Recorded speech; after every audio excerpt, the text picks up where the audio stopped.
After the big move to its custom Tensor chip last year, Google is continuing its quest to use machine learning to unlock enhanced apps and features on the end.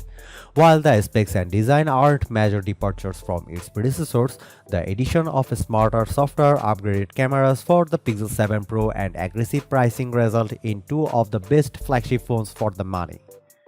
As for the displays themselves, just like last year, noticing a pattern, the Pixel 7 gets a 2400 x 1080-90Hz OLED screen, while the Pixel 7 Pro features a higher res 3120 x 1440 panel with a slightly faster 120Hz refresh rate. That said, both screens look great, pumping out excellent brightness, deep blacks, and lively colors. Additionally, while Google has brought Face Unlock back to the Pixel line, you still get an under-screen fingerprint reader. You will need that for more sensitive functions like online payments. And for general durability, the Pixel line has retained an IP68 rating for dust and water resistance, which is good for dunks up to 5.5 feet deep up to 30 minutes.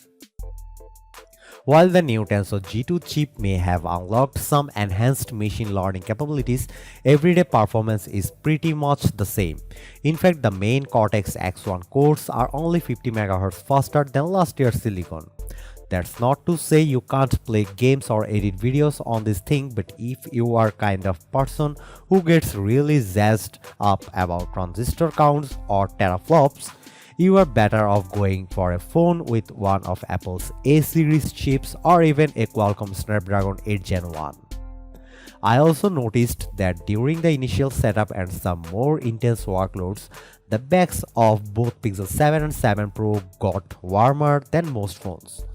Don't get me wrong, it's not toasty enough to cause anything more than some sweaty pumps, and while performance was generally smooth and hiccup-free, I feel like Google's Tensor chips just don't have quite the same level of performance overhead as you might get from silicon in other high-end handsets. However, what the Pixel 7 line lacks in raw horsepower, Google makes up for with a long list of sophisticated software. One of the biggest additions is expanded functionality for the direct mic call features, which is designed to help you better navigate those awful automated voice menus you run into when calling big businesses. But now, by using duplex to pre-cache options, you will be presented with a text-based menu as soon as you connect, instead of having to wait to hear all the choices first. Granted, direct mic calls' new caching abilities don't work on smaller mom and pop shops, but stuff like this, along with other features such as Hold For Me, the truly excellent Pixel Recorder app, and the new audio message transcription ability, combine to provide a really thoughtful software experience that can often save you some time and a headache or two. Of course, the other area where Google really flexes its ML-based powers with its cameras. In terms of hardware, the Pixel 7 still packs a 50 megapixel main camera and a 12 megapixel ultra-wide shooter, with the Pixel 7 Pro getting a slightly longer telephoto cam with a 5x optical zoom. Both phones also get the same 10.8 megapixel front cam, which even without a true autofocus system like you get on the iPhone 14 line is more than adequate for snapping selfies. Thanks to the Tensor G2, low-light photo processing using night sight is up to 2 times faster, and there's a difference you can really feel. On previous Pixels, I have to wait 6 seconds or more to shoot a pic when it's really dark. But when you can cut that time in half, it's a lot easier to hold the phone steady while the Pixel 7 does its thing. Face Unlock has also been improved, though the effects are subtle.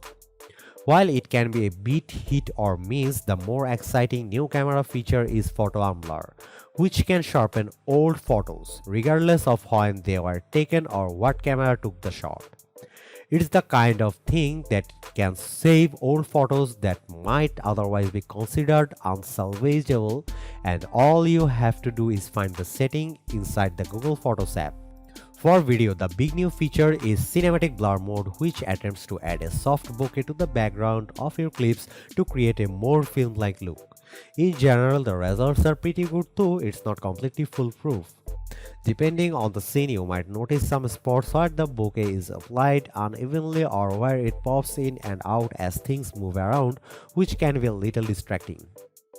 As for the Pixel 7 Pro, not only does it get a ability to shoot macro shots using the phone's ultra-wide cam, it also has a longer 5x telephoto lens and improved zoom processing. Taking micro shots as is easy as moving the phone close to your subject, at which point the P7 Pro will automatically switch to macro mode. There are no buttons or settings to activate and the results aren't bad either. Meanwhile, for the zoom shots, the Pixel 7 Pro produced a sharper image than the S22 Ultra at 5x while also keeping it close at 10x despite Samsung's phone costing an extra $300 packaging a longer 10x lens. Despite Google's improvements to Super Res Zoom, there's only so much algorithms can do because at 30x, it's pretty clear the S22 Ultra has an advantage in optics. But for general photography, the Pixel 7 and 7 Pro are still in a class of their own. Compared to the S22 Ultra and the iPhone 14, the Pixel 7 line routinely captured pictures with superior dynamic range. This leads to photos with more vibrant colors, less brown out highlights and just generally sharper details. Some goes for low light, where Google's night sight consistently captured more well-exposed pics with better textures and richer hues. When it comes to longevity, both phones offer solid battery life.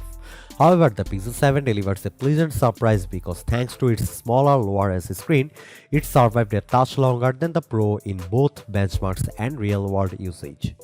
On our standard video rundown test, the Pixel 7 lasted 17 hours and 54 minutes, which isn't quite as good as 21 hours 17 minutes we got from the iPhone 14 Plus, but is still respectable. Meanwhile, the Pixel 7 Pro fared just a touch worse with a time of 16 hours and 42 minutes. But regardless of which phone I was using, even with moderate to heavy uses, the Pixel 7 Pro always had at least 25% left in the tank at the end of the day, while the standard Pixel 7 often had upwards of 30% still in reserve. Charging is also largely unchanged from last year, with both phones getting 30-watt wire charging, wireless charging and support for reverse power sharing, in case you need to send some excess juice to a different device in need. The one caveat is that while wireless charging can go up to 20 watts for the Pixel 7 or 23 watts on the Pro, that's only when using the Pixel S10 II. If you opt for a standard QI wireless charging, speeds top out at less impressive 12 watts.